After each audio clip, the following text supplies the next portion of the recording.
Hello students, welcome है आपका फिर से हमारा नेक्स्ट लेक्चर एटॉमिक स्ट्रक्चर का। इस लेक्चर में बेसिकली हम लोग बात करेंगे dual nature of electromagnetic radiation. अभी तक जो हम लोगों ने बात किया है वो बेसिक पोर्शन को खत्म किया है। पहले डिस्कवरी ऑफ एटम के बारे में बात किया, डिस्कवरी ऑफ सब एटॉमिक पार्टिकल्स नॉट एटम्स, ठीक है, सब एटॉमिक प्रोटॉन, इलेक्ट्रॉन और न्यूट्रॉन, ठीक है। दूसरा एक इसके पहले जो लेक्चर अपलोड हुआ था वो आइसोटोप्स, आइसोबार, ये सब जो क्वेश्चन आते हैं छोटा जो टर्म है उसको मैंने खत्म किया था। तो आज का लेक्चर इंपॉर्टेंट है। आज का लेक्चर में बेसिक जो चीजें हैं उसको पढ़ने के बाद आज जो है हम लोग अच्छा एक कंसेप्ट सीख रहे होंगे और यहाँ इस पोर्शन से क्वेश्चन आते हैं, इसीलिए पूरा कंप्लीट कीजिए लेक्चर को और पूरा कंप्लीट करने के बाद क्वेश्चन ट्राई कीजिए, आपसे बनेगा क्वेश्चन, ठीक है। तो चलिए स्टार्ट करते हैं हम लोग आज का लेक्चर, जो कि है dual nature of electromagnetic radiation, ठीक है। इलेक्ट्रोमैग्नेटिक रेडिएशन बेसिकली ये इलेक्ट्रोमैग्नेटिक रेडिएशन का डुअल नेचर कौन कौन सा, मतलब हमको जो पढ़ना है ये पार्टिकल नेचर भी रखता है, पार्टिकल नेचर और एक वेव नेचर, ठीक है। मतलब इलेक्ट्रोमैग्नेटिक रेडिएशन जो है वो दो नेचर रखता है, मतलब दो नेचर का है उसका, वो है एक पार्टिकल नेचर और दूसरा जो है वेव नेचर। मतलब इलेक्ट्रोमैग्नेटिक रेडिएशन को हम लोग दो तरीके में पढ़ रहे होते हैं, एक पार्टिकल नेचर से समझ रहे होते हैं और दूसरा एक वेव नेचर से समझ रहे होते हैं। तो सबसे पहले वेव नेचर में हम लोग कुछ वेव के बारे में जानेंगे। सबसे पहले कैरेक्टरिस्टिक वेव क्या है, तो सबसे पहले वेव जानने से पहले सबसे पहले रेडिएशन को समझ लेते हैं, ये रेडिएशन है क्या, ठीक है। तो रेडिएशन क्या है, तो बेसिकली ये जो है हम इसको बोल दे रहे हैं लाइन में, आप लोग लिख लीजिएगा, ठीक है। रेडिएशन जो है ये जो है ट्रांसफर ऑफ एनर्जी है, ठीक है। इट इज द ट्रांसफर या प्रोपोगेशन बोल सकते हैं और या फिर इमिशन बोल सकते हैं एनर्जी का इन द फॉर्म ऑफ, ठीक है, एनर्जी का ट्रांसफर या इमिशन या प्रोपोगेशन कुछ भी बोलिए in the form of wave या फिर पार्टिकल्स के फॉर्म में, ठीक है। एनर्जी का प्रोपोगेशन है या फिर बोल सकते हैं ट्रांसफर है एक पॉइंट से किसी दूसरे पॉइंट पे in the form of wave या फिर पार्टिकल्स, ठीक है। इसको बोलते हैं हम लोग रेडिएशन, ठीक है। Radiation in the form of wave बोल रहे हैं। अब ये वेव क्या है, तो वेव जो है वो सिंपली डिस्टर्बेंस है जो कि ट्रांसफर करा रहा होता है एनर्जी को एक पॉइंट से दूसरे पॉइंट पे, ठीक है। वेव क्या है, तो वेव एक सिंपल डिस्टर्बेंस है जो कि एनर्जी को ट्रांसफर करवा रहा होता है एक मीडियम में, थ्रू एक मीडियम जो कि एक पॉइंट से दूसरे पॉइंट पे, ठीक है। अब वेव के बारे में, वेव जो होता है ये वेव, ठीक है, आप लोग शुरू से पढ़ते होंगे, ये वेव इस तरह का वेव चल रहा होता है, ठीक है। तो ये वेव का कुछ कैरेक्टरिस्टिक के बारे में बात करते हैं, तब आगे वाली चीजें जो होगा वो क्लियर होगा, जैसे कि वेवलेंथ क्या है, फ्रीक्वेंसी क्या है, टाइम पीरियड क्या है, वेव नंबर क्या है, ये सब चीजों का स्पीड क्या है, ये सब चीज को समझेंगे। उसके बाद क्योंकि ये सब चीज का आगे यूज आएगा इसीलिए हम लोग पहले उसको समझ लेते हैं, उसके बाद फिर आगे का चीजों को डिस्कस। सबसे पहले हम लोग बात करेंगे wave nature, characteristic of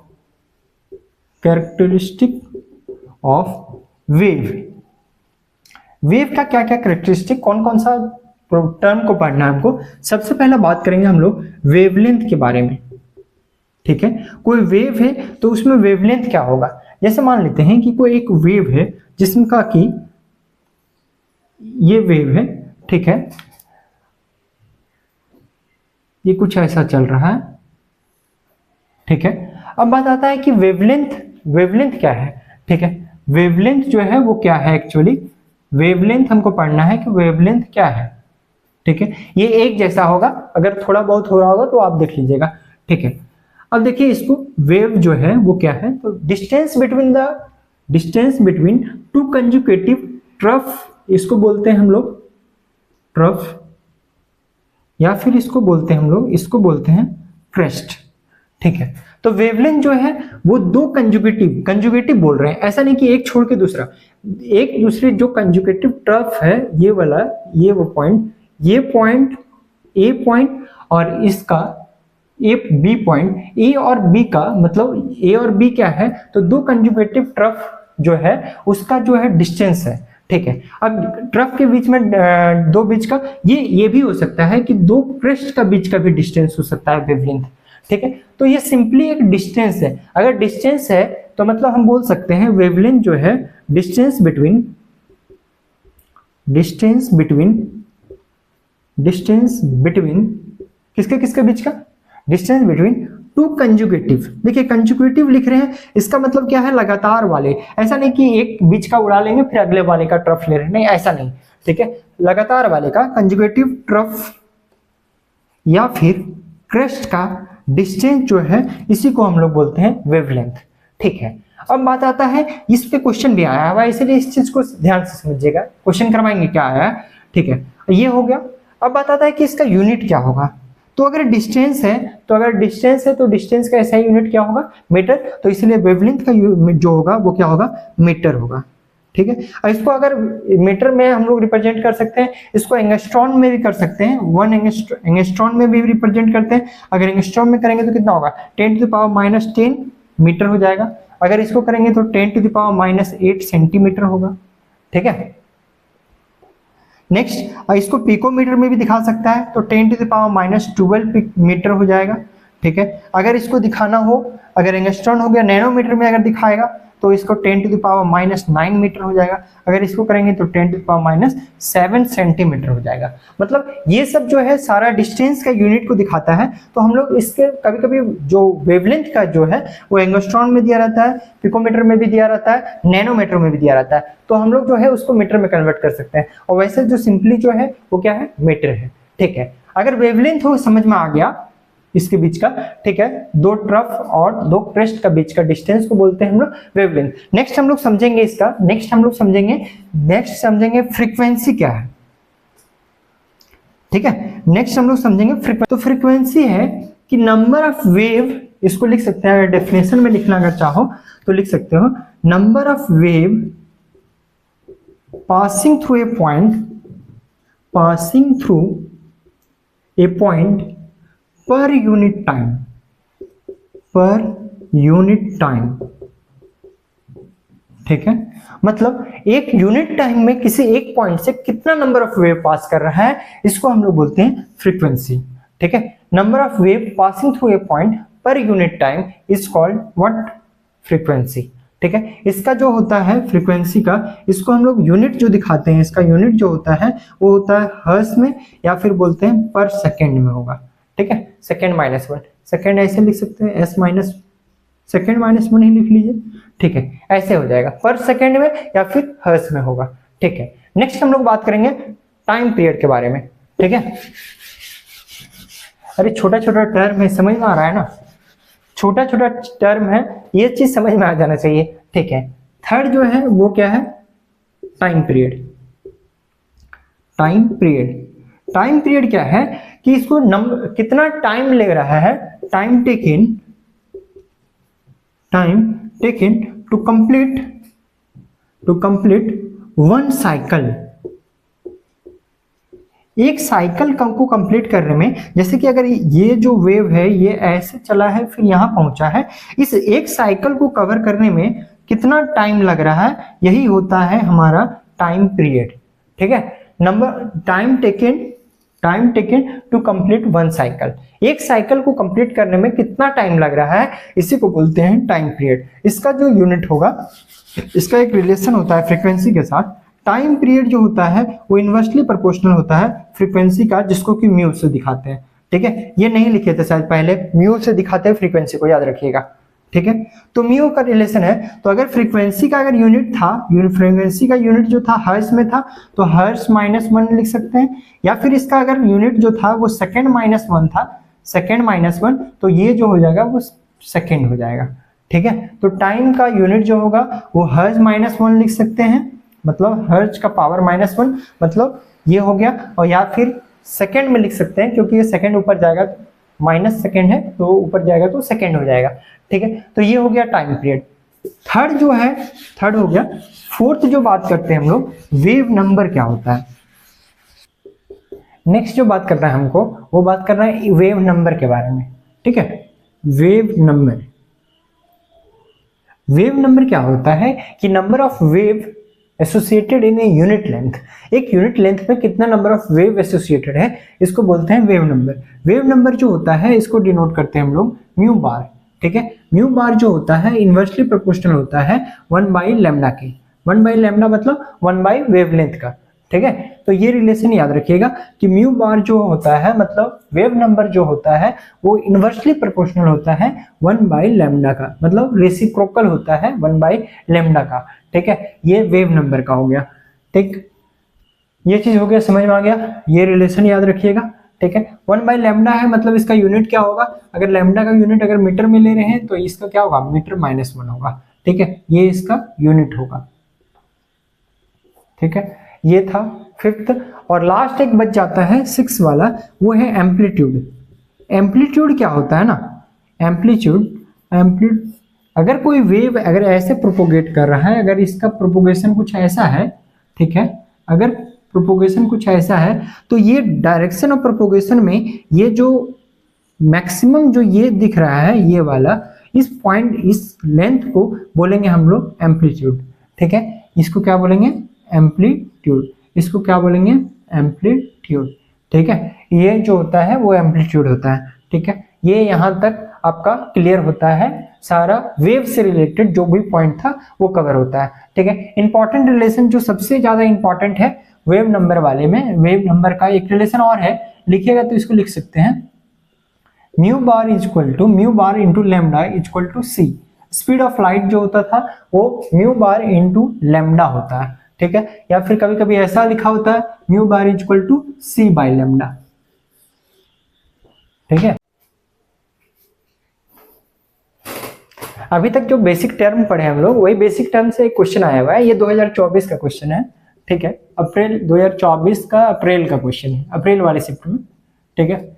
shift 2 का शायद क्वेश्चन था ऐसा कुछ, ठीक है। देखिए इसको समझिए क्या दिया हुआ है, ये बोला गया है कि हाइपोथेटिकल वेव कंसिडर किया गया है, जिस वेव में बता रहा है कि ये वेव में जो ये डिस्टेंस है, मान लीजिए कोई एक पॉइंट, इस पॉइंट का डिस्टेंस जो है 2 पॉइंट का, ये 1.5 पिकोमीटर है, ठीक है। तो आपसे पूछा गया है कि फ्रीक्वेंसी क्या होगा, x × 10⁻19 हर्ट्ज है, ठीक है। फ्रीक्वेंसी क्या होगा तो बता दीजिए, ये फ्रीक्वेंसी ऑब्टेन्ड हो रहा है, ठीक है। जिसमें पूछ रहा है कि x का वैल्यू क्या है बताइए, ठीक है। देखिए सबसे पहले हम लोग वेवलेंथ का टर्म पता है, और फ्रीक्वेंसी जो होता है 1/वेवलेंथ, फ्रीक्वेंसी और वेवलेंथ में क्या रिलेशन होता है, तो म्यू इक्वल टू होता है c/λ होता है, ठीक है। तो हमको सबसे पहले फ्रीक्वेंसी तक पहुंचना है, ये फ्रीक्वेंसी है, ये रिलेशन होगा आपको पता, क्योंकि स्पीड ऑफ लाइट में हम लिखे थे, ये स्पीड वाले टर्म में लिखे थे स्पीड ऑफ वेव क्या होता है, ठीक है। तो देखिए हम किसी तरह वेवलेंथ अगर निकाल के लाए तो मेरे पास फ्रीक्वेंसी निकल जाएगा, ठीक है। तो सबसे पहले हमको, मेरा कोशिश ये होगा कि हम किसी तरह वेवलेंथ निकाल के लाएं, और 3 × 10⁸ मीटर पर सेकेंड ये तो पता ही है, तो हमको मेन जो पता करना है वो पता करना है वेवलेंथ क्या होगा, ठीक है। तो वेवलेंथ पता करना है, तो वेवलेंथ देखिए क्या होगा, दूसरा मार्कर यूज करते हैं। अगर ये दिया हुआ इतना, हमको पता है कि वेवलेंथ जो होता है वो डिस्टेंस बिटवीन इस पॉइंट और इस पॉइंट का बीच का डिस्टेंस होता है लैम्डा, मतलब ये पॉइंट जो है वो कितना है, लैम्डा है, ठीक है। वेवलेंथ को दिखाते हैं लैम्डा से, ठीक है। अगर ये लैम्डा है तो हम बोल सकते हैं कि यहां से यहां तक जो डिस्टेंस है इसका आधा, ये λ/2 होगा। अगर ये λ/2 है तो यहां से यहां अगर λ/2 है तो इसको बीच से अगर निकालेंगे इसको, तो ये बोल सकते हैं कि ये λ/2 का भी आधा है, मतलब λ/4 है, तो ये भी λ/4 है, बोल सकते हैं। देखिए सबसे पहले ये पता है कि यहां से यहां तक जो है वो क्या है, लैम्डा है, मतलब वेवलेंथ है। वेवलेंथ का अगर हम यहां से बीच से डालेंगे तो ये पता चला कि λ/2 है। अगर λ/2 है तो यहां से यहां अगर λ/2 है और यहां से यहां भी λ/2 है, इसका हाफ जो करेंगे तो ये λ/2 का हाफ कीजिए, तो λ/2 का भी हाफ करना है, तो ये 2 नीचे आएगा तो λ/4 आएगा, ठीक है। तो इसीलिए λ/4 लिखे हम, ठीक है। तो λ/4 मतलब ये जो 1.5 दिया हुआ है, ये मतलब गिवन जो वैल्यू है वो मेरे पास वैल्यू जो है वो λ/4 का वैल्यू गिवन है 1.5 पिकोमीटर। यहां तक कोई दिक्कत, ठीक है। तो यहां से लैम्डा मतलब वेवलेंथ जो है वो निकाल सकते हैं, तो इसको मल्टीप्लाई करेंगे तो कितना आएगा, 6 पिकोमीटर आएगा, ठीक है। मतलब जो मेरा काम का चीज था वो निकल के हम ले आए हैं, ठीक है। लेकिन यहाँ एक चीज है प्रॉब्लम कि ये मीटर पर सेकेंड में है, यहाँ पिकोमीटर में है। तो हम बताए थे आपको यूनिट कि अगर मीटर में चेंज करना है इसको 10⁻⁻12 से इसको मल्टीप्लाई कर देंगे तो ये मीटर में कन्वर्ट हो जाएगा। ठीक है, अब मेरा जो काम था वो बन गया।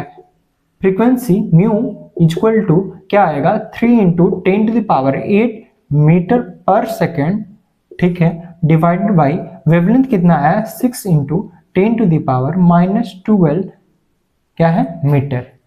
मीटर से मीटर कैंसिल हो जाएगा ऊपर ऊपर, ठीक है। 3 का टेबल में 2 बार में जाएगा ये। अगर इसको करें तो 3 × ऐसा लिख सकते हैं इसको, और 12 को ऊपर ले जाएंगे तो 10⁻12 ऊपर हो जाएगा, ऐसा कुछ होगा, ठीक है। तो अगर इसको बनाएंगे तो क्या होगा 3 × 10⁻, ये जो होगा वो क्या होगा बाई 2 नीचे है, तो इसको काटेंगे तो कितना आएगा 5, तो 5 × 10⁻19। 19 मेरा हमको करने का जरूरत था। वो चीज करना क्यों था, क्योंकि मेरे पास क्वेश्चन में गिवन है वो 10⁻19 का मल्टीपल दिया हुआ है। इसीलिए मेरा कोशिश होगा कि हम इसको किसी तरह 19 में कन्वर्ट कर लें। तो 19 में कन्वर्ट कर लिए। अब आगे वाला टर्म यही तो है x × 10⁻19, ठीक है। पर सेकेंड है, पर सेकेंड मतलब क्या होता है हर्ट्ज, तो वही तो हर्ट्ज में दिया हुआ यूनिट, ठीक है। तो मतलब यही तो है, तो मतलब ये जो निकल के आया है वो x इक्वल टू मेरे पास जो आया है वो क्या है 5, ठीक है। इसको कन्वर्ट किए थे तो 6 × 10⁻12 मीटर आया था, ठीक है। ये क्वेश्चन इस तरह का क्वेश्चन आता है आपसे, ठीक है। ये समझ में आ गया, ये समझ में आ गया।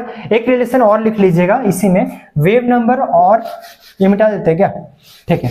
देखिए एक रिलेशन छूट गया, उसको कवर कर लीजिएगा। वेव नंबर जो होता है वो 1 वेवलेंथ का अपोजिट होता है, ठीक है। वेव नंबर जो होता है 1 वेवलेंथ होता है, ठीक है। रेसिप्रोकल अगर कर देंगे वेवलेंथ का तो वो निकल के आएगा वेव नंबर। इसी में अगर निकालने बोल देते, इसी में एक क्वेश्चन और ऐड कर लीजिए। इसमें यही क्वेश्चन में जो लिखे थे अभी, ये क्वेश्चन में ऐड कर लीजिए कि वेव नंबर निकालना है। तो अब वेव नंबर निकालना है तो कैसे होगा, तो वेवलेंथ निकाल के लाए थे 6 पिकोमीटर, उसी का अपोजिट कर देंगे, मतलब उसी का रेसिप्रोकल ले लेंगे, तो क्या निकल के आ जाएगा, क्या निकल के आ जाएगा, क्या निकल के आ जाएगा, ठीक है। तो वो निकल के आ जाएगा वेव नंबर निकल के आ जाएगा, ठीक है। एक क्वेश्चन और ट्राई कीजिए। मान लेते हैं कि कोई एक हाइपोथेटिकल वेव है, ठीक है। कोई एक हाइपोथेटिकल वेव है कुछ ऐसा, ठीक है। कुछ ऐसा वेव चला है, ठीक है। क्वेश्चन को समझिए, इस तरह का क्वेश्चन आते हैं इसलिए हम प्रैक्टिस करवा रहे हैं इसको, ठीक। अगर ये डिस्टेंस जो है, ये डिस्टेंस यहां से यहां तक का ये डिस्टेंस अगर 2 पिकोमीटर है, अगर यहां से यहां तक का डिस्टेंस 2 पिकोमीटर है, तो आप हमको बता दीजिए कि इसका वेव नंबर क्या है और इसका वेवलेंथ क्या है और इसका फ्रीक्वेंसी क्या है। इसका क्वेश्चन जो फाइंड करना है आपको, ये हाइपोथेटिकल वेव है, आपको क्वेश्चन फाइंड करना है म्यू का वैल्यू क्या होगा, फ्रीक्वेंसी क्या है इस वेव का, ठीक है, फ्रीक्वेंसी क्या है। दूसरा फाइंड करना है आपको फ्रीक्वेंसी, और दूसरा फाइंड करना है वेवलेंथ, और तीसरा फाइंड करना है वेव नंबर क्या है। चलिए 3 चीज फाइंड करना है, बस एक ही चीज डाटा गिवन है। वो डाटा जो है वो क्या है कि 2 पिकोमीटर दिया हुआ है, इसके बीच का डिस्टेंस को बनाइएगा, जरा बनाइए, ठीक है। पहले खुद से ट्राई कीजिए, बन जाता है तो ठीक है, नहीं बनता है तो कोई बात नहीं, बनाएंगे ही हम, लेकिन बनना चाहिए क्वेश्चन। पिछला वाला क्वेश्चन अगर समझ में आया होगा तो ये क्वेश्चन बन जाएगा, ठीक है। देखिए हम बनाते हैं, यहां से यहां तक हमको पता है कि ये जो दिया हुआ है ये डिस्टेंस ये दिया हुआ है, मतलब हमको ये पता है कि अगर ये डिस्टेंस, अगर ये पहले जो था ट्रफ का बीच का डिस्टेंस, ये भी तो होता है कि क्रेस्ट का बीच का डिस्टेंस जो होता है वो वेवलेंथ होता है, ठीक है। मतलब ये जो है ये लैम्डा होगा, पूरा दिख रहा होगा, नहीं दिख रहा है क्या, ये जो है ये लेंथ कितना होगा लैम्डा होगा। अगर लैम्डा होगा 2 क्रेस्ट के बीच का डिस्टेंस, मतलब ये दोनों के बीच का पॉइंट का नीचे का ये दोनों पॉइंट का डिस्टेंस जो होगा वो क्या होगा लैम्डा होगा, ठीक है। लेकिन अगर इसका हाफ करेंगे तो ये कितना पॉइंट होगा, ये लैम्डा बाई 2 में जाएगा, ये लैम्डा बाई 2 होगा। मतलब मेरे पास जो क्वेश्चन गिवन है वो λ/2 का वैल्यू गिवन है, तो यहां से ये पता चलता है कि λ/2 जो बराबर है वो कितना 2 पिकोमीटर के बराबर है, तो लैम्डा जो बराबर होगा वो 4 पिकोमीटर के बराबर आ जाएगा। ठीक है, अगर 4 पिकोमीटर के बराबर लैम्डा आ गया है तो हमको मेरे को चाहिए फ्रीक्वेंसी, तो फ्रीक्वेंसी इक्वल टू होता है c बाई लैम्डा, तो c का वैल्यू जो होगा वो कितना है 3 इंटू 10⁸ मीटर पर सेकेंड।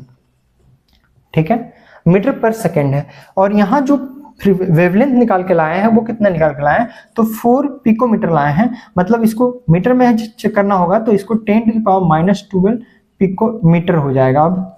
ठीक है, मीटर से मीटर काट देंगे और यहां से जो निकलेगा वो कितना आएगा, इसको 3/4 इंटू 10⁻20 हो जाएगा पर सेकेंड, या फिर बोल सकते हैं इसको हर्ट्ज होगा, दोनों में से कुछ भी हो सकता है। ठीक है, डिवाइड कर लीजिएगा, लिख लीजिएगा। ठीक है, 0 पॉइंट समथिंग आएगा।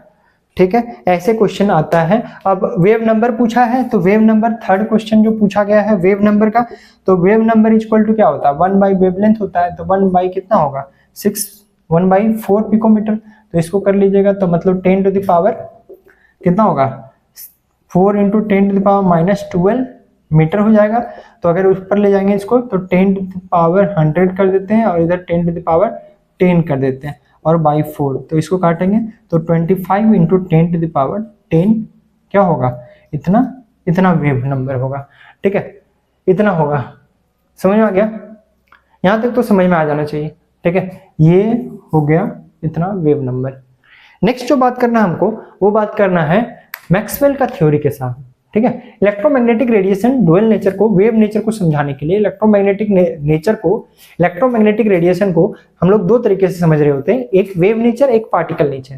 ठीक है, तो वेव नेचर को जो सबसे पहले एक्सप्लेन करने के लिए जो सबसे पहले जो बंदा आया था, जो सबसे पहले जो आया था आदमी, वो आया थे, वो मैक्सवेल साहब आए थे। ठीक है, तो हमको मैक्सवेल का क्या थ्योरी था, क्या उसका अपना एजम्पशन था, क्या वो मान रहे थे इलेक्ट्रोमैग्नेटिक रेडिएशन को, कैसे वेव नेचर को कंसीडर कर रहे थे, उस चीज के बारे में पढ़ेंगे। तो नेक्स्ट जो बात होगा वो Maxwell theory of electromagnetic radiation. हमारा जो नेक्स्ट टॉपिक है वो है Maxwell theory of electromagnetic radiation. ठीक है, Maxwell theory of electromagnetic radiation, इन्होंने क्या थ्योरी दिया था इलेक्ट्रोमैग्नेटिक रेडिएशन के बारे में, क्या बताया था इन्होंने, ये चीज देखिए। सबसे पहले जो है इलेक्ट्रोमैग्नेटिक रेडिएशन को स्टार्टिंग में ही बोले कि इसको दो तरीके से समझते हैं हम लोग, एक पार्टिकल नेचर से और एक दूसरा वेव नेचर से। ओके, तो उसी में से हम लोग का क्या है कि मैक्सवेल साहब ने सबसे पहले इन्होंने इलेक्ट्रोमैग्नेटिक रेडिएशन को इन्होंने कंसीडर किया था एक वेव नेचर। कैसा? Wave nature. ओके, नेक्स्ट अब सेकेंड पॉइंट में क्या बोलता है कि जितना भी, और बोलता है ऑसिलेटिंग इलेक्ट्रिक और magnetic field produced by oscillating charge particles are perpendicular to each other. ठीक है, मतलब क्या है कि अगर मान लीजिए एक्स वाई जेड तीन कोऑर्डिनेट सिस्टम है, एक्स वाई और जेड, एक्स इधर वाई मान लेते हैं और इधर जेड है। ठीक है, अगर मान लेते हैं कि कोई वेव जो है इधर की ओर प्रोपोगेट कर रहा है, ठीक है, तो इस वेव में जो होगा वो इलेक्ट्रिक फील्ड भी होगा और मैग्नेटिक फील्ड भी होगा। ठीक है, अगर डायरेक्शन ऑफ प्रोपोगेशन इसका एक्स के डायरेक्शन की तरफ है, इधर की तरफ है, तो इलेक्ट्रिक फील्ड जो होगा और मैग्नेटिक फील्ड जो होगा वो आपस में परपेंडिकुलर होगा। मतलब इसका अगर इलेक्ट्रिक फील्ड इधर की ओर होगा, इलेक्ट्रिक फील्ड इधर की ओर होगा, और मैग्नेटिक फील्ड जो होगा वो जेड डायरेक्शन की तरफ होगा। ठीक है, मतलब कहने का मतलब ये है कि कभी भी वेव में जो होगा वो इलेक्ट्रिक फील्ड और मैग्नेटिक फील्ड दोनों जो होगा परपेंडिकुलर होगा। तो परपेंडिकुलर होगा तो मतलब अगर ये एक्स वाई डायरेक्शन में अगर इलेक्ट्रिक फील्ड है तो मैग्नेटिक फील्ड किसके तरफ होगा, तो जेड डायरेक्शन की तरफ होगा। लेकिन ये दोनों जो होगा, ये दोनों इलेक्ट्रिक और मैग्नेटिक फील्ड आपस में परपेंडिकुलर होंगे भी, और साथ के साथ ये दोनों डायरेक्शन ऑफ प्रोपोगेशन जो है वेव का उसके भी परपेंडिकुलर होगा। देखिए, मतलब इधर की और एक्स के डायरेक्शन की और प्रोपोगेशन है, तो ये दोनों को, इसके दोनों जो है सबके बीच में कितना 90 डिग्री मतलब परपेंडिकुलर है। ठीक है, दूसरा अगर ये वाई डायरेक्शन की ओर प्रोपोगेट कर रहा है तो इलेक्ट्रिक और मैग्नेटिक फील्ड जो होगा वो 90 डिग्री पर होगा और वो होगा एक्स और इसमें। ठीक है, नेक्स्ट अगर हम आपको एक क्वेश्चन दें, अगर हम आपसे पूछें कि अगर कोई इलेक्ट्रोमैग्नेटिक वेव जो है वो अगर जेड डायरेक्शन में प्रोपोगेट कर रहा है, जेड डायरेक्शन में प्रोपोगेट कर रहा है, ठीक है, प्रोपोगेट कर रहा है। तो बताइए इलेक्ट्रिक फील्ड और मैग्नेटिक फील्ड का डायरेक्शन क्या होगा। तो इलेक्ट्रिक अगर ये जेड डायरेक्शन में प्रोपोगेट कर रहा है तो इलेक्ट्रिक फील्ड जो होगा या तो एक्स डायरेक्शन में, अगर इलेक्ट्रिक फील्ड आ गया अगर, तो मैग्नेटिक फील्ड जो होगा वो किधर होगा, वाई डायरेक्शन में होगा। ठीक है, ऐसा चलता है क्योंकि हमको पता है कि तीन कोऑर्डिनेट जो है आपस में परपेंडिकुलर होते हैं। तो ये चीज आनी था, पहला वाला पॉइंट में ये लिखा हुआ है। दूसरा पॉइंट क्या है कि इलेक्ट्रोमैग्नेटिक वेव को कभी भी मीडियम नहीं चाहिए ट्रेवल करने के लिए। जिस तरह साउंड को जो है, साउंड को क्या है, मीडियम चाहिए ट्रेवल करने के लिए। ठीक है, वो वैक्यूम में कवर नहीं करेगा। लेकिन इलेक्ट्रोमैग्नेटिक रेडिएशन को कभी भी मीडियम का जरूरत नहीं होता है। ये जो होता है वैक्यूम में कवर कर सकता है। किसमें, वैक्यूम में भी ट्रेवल कर जाएगा और इसका स्पीड जो होगा वो स्पीड ऑफ लाइट के स्पीड से कवर कर जाएगा। तो लाइट के स्पीड से, और वो जो लाइट के स्पीड से कवर करेगा, और वो जो होता है वो कितना होता है लाइट का स्पीड, तो हम अगर हम बात करेंगे तो कितना है, ये फ्रीक्वेंसी इंटू लैम्डा। ठीक है, ये हो गया, सेकेंड पॉइंट क्लियर है। Third point, radiation emitted continuously. बोल रहा है कि रेडिएशन जो होता है वो हमेशा कंटिन्यूअसली इमिट करता है। ठीक है, कंटिन्यूअसली इमिट करेगा। चौथा पॉइंट क्या है, इस स्पीड से मूव करेगा। ठीक है, different electromagnetic wave have different wavelength. बोलता है स्पीड तो सेम होगा, सी के स्पीड से मूव करेगा, लेकिन सब जितना भी डिफरेंट इलेक्ट्रोमैग्नेटिक वेव जो होगा उसका वेवलेंथ अलग होगा, उसका फ्रीक्वेंसी अलग होगा। ठीक है, उसका वेवलेंथ अलग होगा और उसका फ्रीक्वेंसी अलग होगा। ठीक है, नेक्स्ट एक इंपॉर्टेंट पॉइंट है, इस पॉइंट को समझिएगा। मैक्सवेल के अकॉर्डिंग जो है एनर्जी और फ्रीक्वेंसी के बीच में कोई रिलेशन नहीं बताता है। बोलता है कि are not related to each other. बोलता है एनर्जी और फ्रीक्वेंसी जो है वो आपस में रिलेटेड नहीं है। केवल और केवल ये बताता है कि एनर्जी जो होता है वो एम्पलीट्यूड के स्क्वायर के डायरेक्टली प्रोपोर्शनल होता है। मतलब ये अगर वेव है तो एम्पलीट्यूड क्या होगा इसका, तो ये डायरेक्शन ऑफ प्रोपोगेशन जो है इसमें से मैक्सिमम डिस्टेंस ये जो है यही है आपका एम्पलीट्यूड। इसमें जो है यही है एम्पलीट्यूड, यही है एम्पलीट्यूड। ठीक है, इसको बोलते हैं एम्पलीट्यूड। तो एनर्जी जो होगा मैक्सवेल के अकॉर्डिंग वो एम्पलीट्यूड का स्क्वायर के प्रोपोर्शनल होगा। ठीक है, ये क्वेश्चन कभी कभी दे के कंफ्यूज कर देता है कि according to Maxwell energy directly proportional to V, क्योंकि बच्चे को हमेशा दिमाग में ये रहता है कि energy equal to S C mu, ये वाला कहानी याद रहता है। तो ये तो प्लैंक के अकॉर्डिंग था ना, ये बाद में पढ़ेंगे हम लोग। ठीक है, लेकिन मैक्सवेल के अकॉर्डिंग जो होता है वो किसके प्रोपोर्शनल होता है, तो एम्पलीट्यूड के स्क्वायर के प्रोपोर्शनल होता है। ठीक है, ये मैक्सवेल साहब का 6 पॉइंट था। ठीक है, ये आपको समझ में आया होगा। नेक्स्ट इसका, अब ये चीज नहीं हो पाता है, ये सारा चीज को नहीं एक्सप्लेन कर पाता है क्योंकि ये वेव नेचर को लेकर चला था। ठीक है, क्या क्या चीज को नहीं समझ में एक्सप्लेन कर पाता है, तो जैसे कि ये सबसे पहला एक्सप्लेन नहीं कर पाता है कि ब्लैक बॉडी रेडिएशन को या ब्लैक बॉडी के बारे में ये ज्यादा कुछ नहीं बता पाता है। ठीक है, इसको समझेंगे। मैक्सवेल थ्योरी में से एक छोटा सा पॉइंट, लास्ट पॉइंट जो है वो क्या बोले थे, स्पेक्ट्रम के बारे में बोला था कि डिफरेंट इलेक्ट्रोमैग्नेटिक रेडिएशन जो होगा उसका स्पीड सेम होगा, लेकिन जो डिफरेंट इलेक्ट्रोमैग्नेटिक रेडिएशन का डिफरेंट वेवलेंथ होगा और डिफरेंट फ्रीक्वेंसी होगा। ठीक है, तो उसी को अरेंज किया था इन्होंने। वो क्या है, जैसे कि कॉस्मिक गामा रेज। ठीक है, gamma ray according to wavelength, और या फिर बोल सकते हैं उसी का अपोजिट अकॉर्डिंग टू फ्रीक्वेंसी। ठीक है, उसके अकॉर्डिंग इन्होंने अरेंज किया था इलेक्ट्रोमैग्नेटिक रेडिएशन को, कॉस्मिक गामा रेज, ठीक है, एक्सरे, यूवी, विजिबल, आईआर,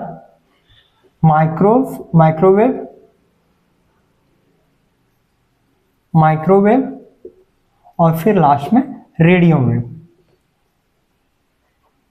ठीक है, रेडियो वेव ये था इलेक्ट्रोमैग्नेटिक रेडिएशन का ऑर्डर। ठीक है, अगर लेफ्ट टू राइट अगर मूव करेंगे तो इधर का जो जितना भी और रेडियो वेव ये सब, इसका वेवलेंथ इंक्रीज करेगा। ठीक है, इसका वेवलेंथ जो होगा इधर की ओर बढ़ेंगे तो इधर लेफ्ट टू राइट अगर मूव करेंगे इधर की ओर तो ये वेवलेंथ इंक्रीज करेगा। ठीक है, अगर वेवलेंथ इंक्रीज करेगा तो हमको पता है सी इक्वल टू क्या होता है, सी फ्रीक्वेंसी इक्वल टू जो होता है वो सी बाई लैम्डा होता है। मतलब सी तो सबका कांस्टेंट होगा, तो मतलब फ्रीक्वेंसी जो होगा वो इनवर्सली प्रोपोर्शनल होगा लैम्डा के। मतलब लैम्डा जिसका कम होगा उसका फ्रीक्वेंसी ज्यादा होगा। मतलब ये हुआ कि अगर इधर की ओर अगर वेवलेंथ अगर इंक्रीज कर रहा है, लैम्डा अगर इंक्रीज कर रहा है, तो फ्रीक्वेंसी क्या होगा, वो डिक्रीज करेगा इधर से इधर की ओर जाएंगे तो। ठीक है, ये चीज पूछता है क्वेश्चन, कभी कभी बोल देगा कि अरेंज कीजिए इन असेंडिंग ऑर्डर, या फिर बोलेगा ऑर्डर किसका ज्यादा होगा अकॉर्डिंग टू वेवलेंथ, या फिर कौन सा ज्यादा वेवलेंथ का। एक चीज और, ये जो रीजन देख रहे हैं आप, विजिबल रीजन, ठीक है, इस विजिबल रीजन में कोई भी जो देखते हैं हम लोग यही चीज को देख पाते हैं, और वो यही रेडिएशन जो है वो दिख पाता है, और वही चीज हम लोग जो पढ़ते हैं विबग्योर जो पढ़ते हैं, BIBGYOR, यही रेडिएशन ये हमको विजिबल है।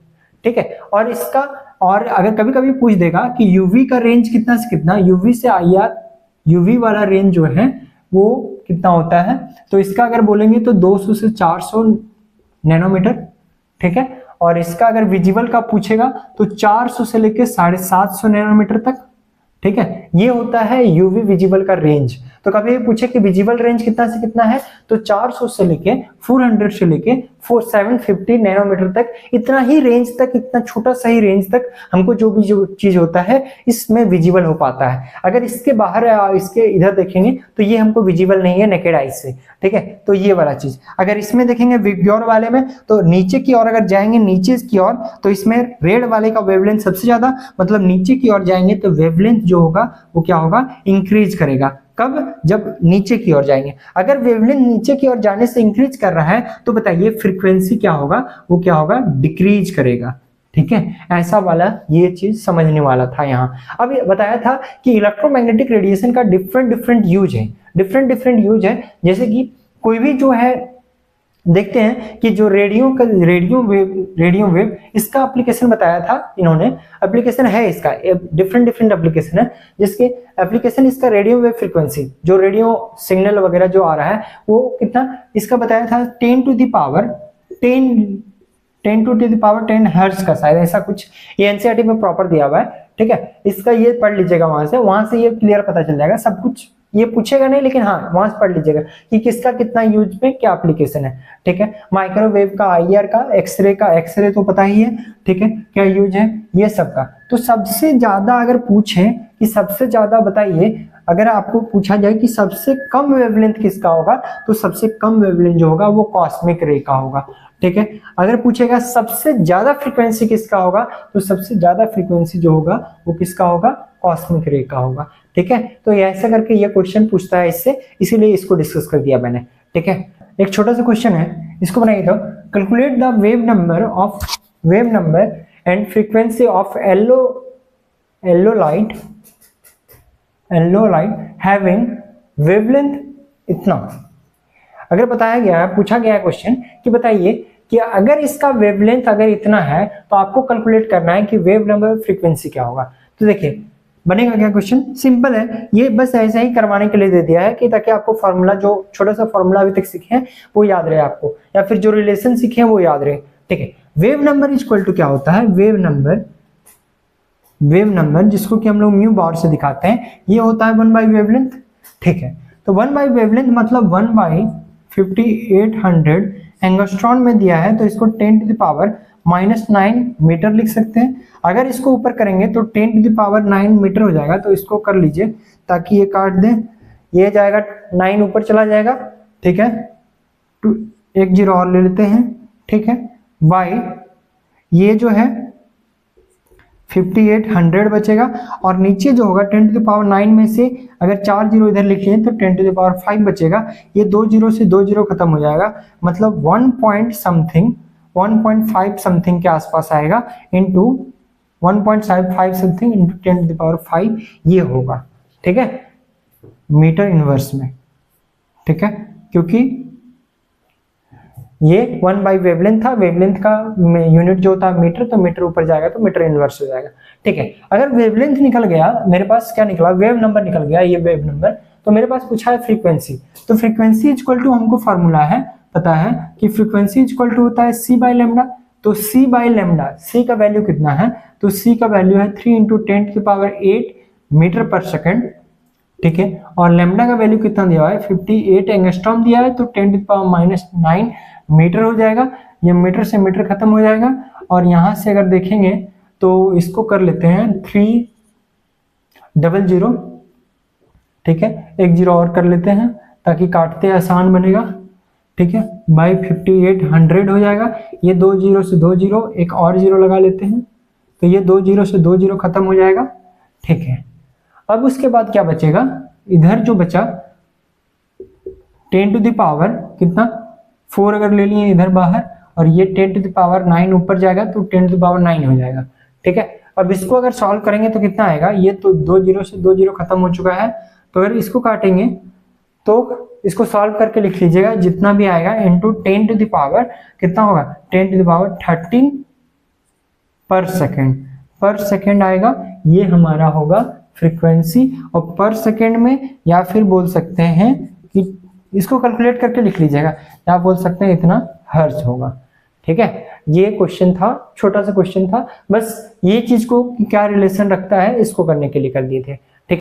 लिमिटेशन क्या था, limitation of Maxwell electromagnetic theory का सबसे पहला ये है कि phenomena of black body radiation, इस चीज को नहीं एक्सप्लेन कर पाया। दूसरा, फोटो इलेक्ट्रिक इफेक्ट जो हम लोग आगे पढ़ेंगे इसको भी इन्होंने एक्सप्लेन नहीं कर पाया, ठीक है। दूसरा, line spectrum of hydrogen atom या फिर लाइन स्पेक्ट्रम को इन्होंने एक्सप्लेन नहीं कर पाया। क्यों एक्सप्लेन नहीं कर पाया, क्योंकि इन्होंने सबसे पहला जो कंसीडर कर रखा था कि इलेक्ट्रोमैग्नेटिक वेव जो है, इलेक्ट्रोमैग्नेटिक जो है रेडिएशन है वो क्या है, एक वेव नेचर का है, जो कि ये ऐसा नहीं था। ये सारा थ्योरी इसका इसीलिए फेल हुआ क्योंकि ये सब थ्योरी तब जब होगा जब इलेक्ट्रोमैग्नेटिक रेडिएशन को जब हम पार्टिकल नेचर से अगर देखेंगे तभी। इसीलिए जो है अब इलेक्ट्रोमैग्नेटिक रेडिएशन को आगे देखेंगे कि हम लोग इलेक्ट्रोमैग्नेटिक रेडिएशन को केवल वेव नेचर नहीं कंसीडर कर सकते हैं, क्योंकि मैक्सवेल साहब का थ्योरी फेल हो गया था। अब जो है मैक्सवेल जो आगे जो साइंटिस्ट आएंगे, ठीक है, उसमें उन्होंने क्या कंसीडर करेंगे, वेव नेचर और पार्टिकल नेचर दोनों को लेके एक्सप्लेन करेंगे, तब जाके इंटायर चीज को समझ पाएंगे, ठीक है। तो ये चीज था। आज का लेक्चर बस इतना ही रखते हैं। प्लैंक क्वांटम थ्योरी जो होगा वो नेक्स्ट लेक्चर में बात करेंगे, ठीक है। और उससे वो लेक्चर को रखने के पीछे रीजन ये है कि उससे जो है इंपॉर्टेंट क्वेश्चन बनते हैं, इसीलिए मैंने सोचा है कि वो लेक्चर को एक अलग ही लेक्चर रखते हैं और उससे रिलेटेड न्यूमेरिकल कर लेंगे तो ज्यादा अच्छा होगा, ठीक है। तो आज का लेक्चर बस इतना ही। आज की चीजें में बेसिक जो क्वेश्चन थे वेव्स नेचर के बारे में मैक्सवेल थ्योरी को कवर किया है, और नेक्स्ट जो लेक्चर होगा प्लैंक क्वांटम थ्योरी वो इंपॉर्टेंट है, उसको समझेंगे, ठीक है। तब तक अच्छे से पढ़ाई कीजिए, और जो भी क्वेश्चन मिलते हैं PYQ का इससे रिलेटेड अभी तक जितना हो गया है उसको बनाइए, बनेगा क्वेश्चन आपसे, ठीक है। तो मिलते हैं नेक्स्ट लेक्चर में, तब तक के लिए बाय।